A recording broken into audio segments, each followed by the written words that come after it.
Hello students, आज हम international law में देखेंगे बेसिस ऑफ इंटरनेशनल लॉ, अंतर्राष्ट्रीय विधि का आधार। अंतर्राष्ट्रीय विधि के आधार को पढ़ने से पहले मैं आप लोगों से एक बात करना चाहूँगा कि हम लोगों ने अपनी पिछली कक्षा में ये देखा है कि अंतर्राष्ट्रीय विधि जो है सच्चे अर्थों में इसको क्या माना है, विधि माना गया है। और राज्य जो हैं अंतर्राष्ट्रीय विधि के नियमों का क्या है, अभ्यास के रूप में, प्रैक्टिस के रूप में पालन भी करते हैं। अब हम देखते हैं अंतर्राष्ट्रीय विधि का जो आधार है वो क्या है। तो अंतर्राष्ट्रीय विधि के आधार जो हैं इस संबंध में दो प्रमुख सिद्धांत हैं, दो सिद्धांत हैं।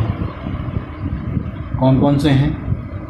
एक तो कहता है आपका प्रकृतिवादी मत, प्रकृतिवादी सिद्धांत जिसे हम कह सकते हैं। एक है आपका अस्तित्ववादी,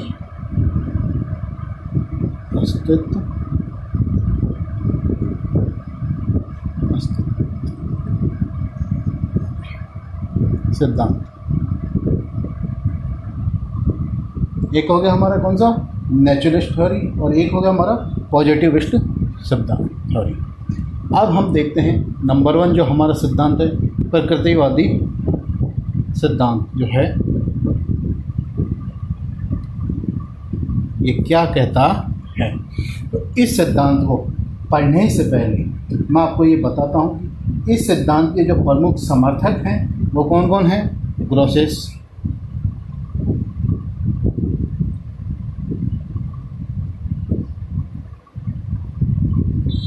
और प्यूफेंडॉर्फ और वाटेल, ये जो तीन हैं इस सिद्धांत के प्रमुख समर्थक हैं। क्या कहते हैं, इस सिद्धांत को जो मानने वाले हैं वो अधिकतर विधिशास्त्री कैसे मत के हैं, वो कहते हैं कि अंतर्राष्ट्रीय विधि जो है आपकी इंटरनेशनल लॉ जो है कैसी है, प्राकृतिक विधि, लॉ ऑफ नेचर के नियमों पर आधारित है। Law of nature, law of nature के जो नियम हैं इसके नियम पर आधारित मानते हैं, आधारित। वापस से एक बार फिर, प्रकृतिवादी मत जो है हमारा, नेचुरलिस्ट थ्योरी जो है, इस सिद्धांत का समर्थक कौन कौन हुए, ग्रोसेस हो गया, प्यूफेंडॉर्फ और वाटेल हैं। और इस सिद्धांत के समर्थक जो अधिकतर विधि शास्त्री वो क्या कहते हैं कि अंतर्राष्ट्रीय जो विधि है इसके क्या है, जो प्रकृति जो है, अंतर्राष्ट्रीय विधि क्या है, लॉ ऑफ नेचर, मतलब प्रकृति के नियमों पर आधारित मानते हैं। और ऐसा कब माना गया है, 16वीं 17वीं शताब्दी में।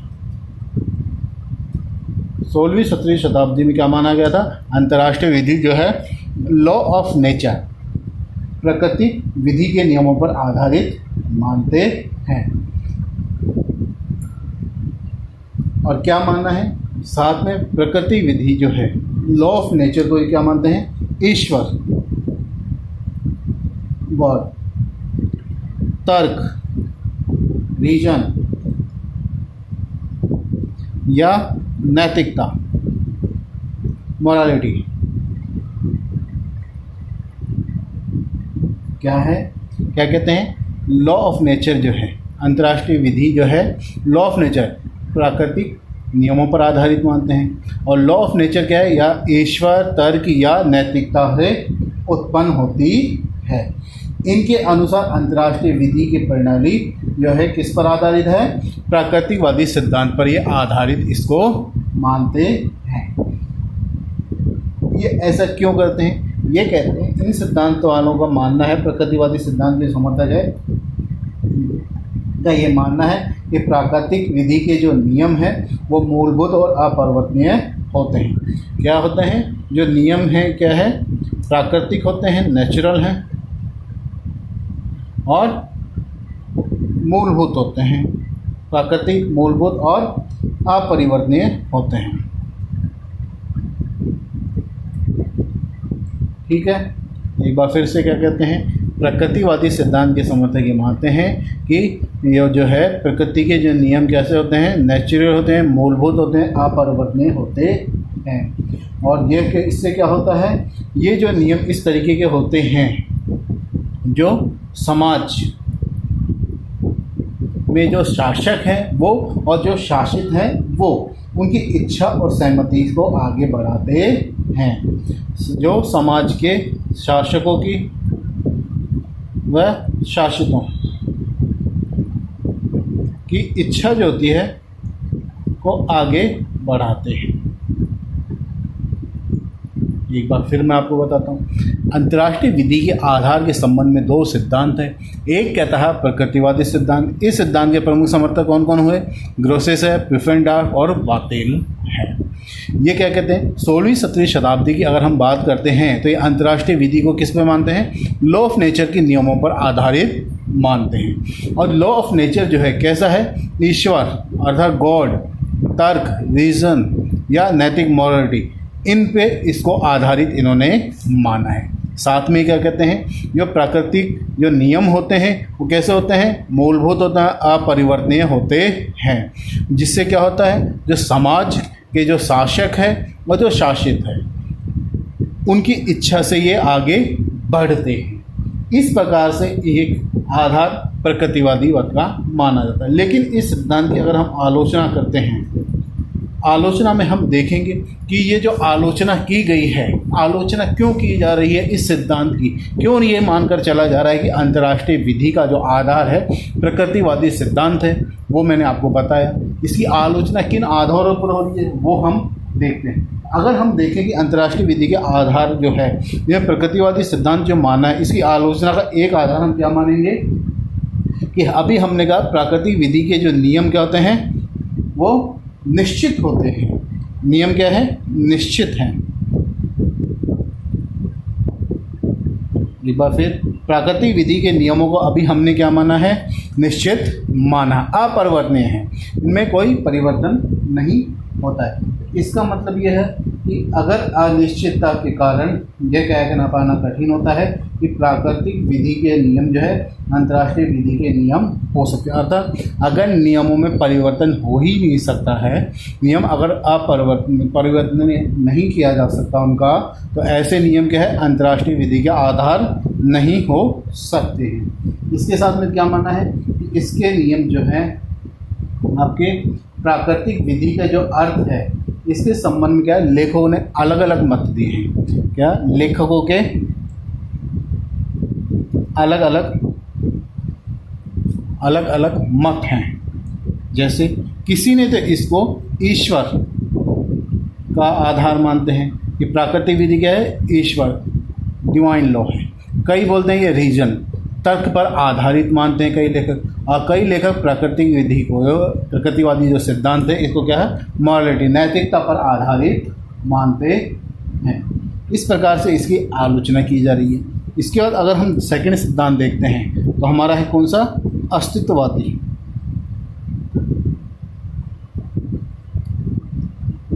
ये क्या कहता है? इस मत की जो समर्थक है वो ये कहते हैं कि अंतर्राष्ट्रीय विधि जो है राज्यों की म्यूचुअल कंसेंट, पारस्परिक सहमति पर आधारित है। अंतर्राष्ट्रीय विधि किस पे है? पारस्परिक सहमति पर।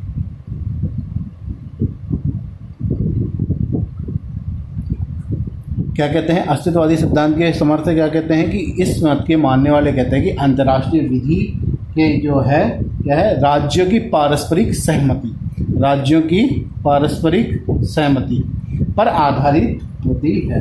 अर्थात जिन नियमों में राज्य की सहमति प्राप्त नहीं होती है वे नियम उस राज्य पर बाध्यकारी नहीं होते। वापस से एक बार फिर अस्तित्ववादी मत के सिद्धांत वाले क्या कहते हैं कि अंतर्राष्ट्रीय विधि जो है क्या है? राज्यों की पारस्परिक सहमति, म्यूचुअल कंसेंट पर आधारित होती है, और जिन नियमों में राज्य की सहमति प्राप्त नहीं होती है वे नियम उस पर बाध्यकारी भी नहीं होते हैं। इस प्रकार से इस मत के समर्थक होना बिंकर शेक,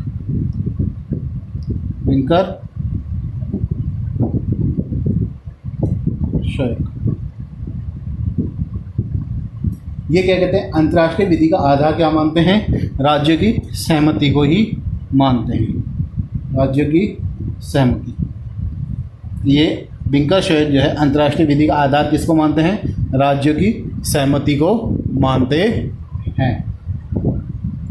इसी की तरह अगर हम देखें तो ये कहते हैं कि राज्य की जो सहमति है जो दो प्रकार से ली जा सकती है, और ये सहमति कैसे है, दो प्रकार से ली जा सकती है। एक तो होती है अभिव्यक्त सहमति और एक होती है विवक्षित सहमति।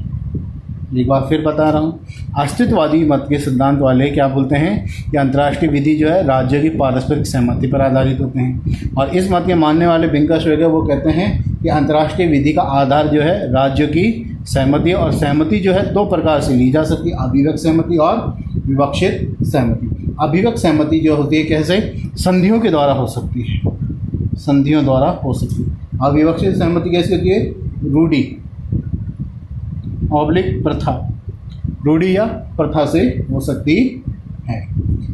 इस मत के अन्य मानने वाले समर्थकों ने एनजी लाठीएक,